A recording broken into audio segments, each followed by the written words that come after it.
MBC 14 वर्ष रे पहुंची खुशी कथा आनंदर कथा एवं एमबीसी टीवी चैनल विभिन्न समय जनजीवन कथा गाथा को लेकर जो कार्यक्रम दिए मु भी साक्षात्कार प्राय 2 थर बोध देछि एवं विकास को यार आभिमुख्य रखिक एवं जनजीवन कथा को साधारण गाँव हो सहर हो साधारण लोकर निछक कथा को लेकर उपस्थापना एमबीसी कर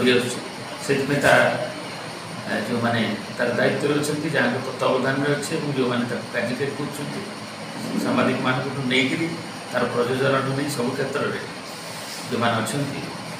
श्री पट्टनायक नहीं समस्त अनेक अनेक शुभेच्छा एवं श्री जगन्नाथ करुणारू एमबीसी यात्रा आहरी विस्तारित हो आहरी लोकों पाखे ग्राह्य हो एवं निजर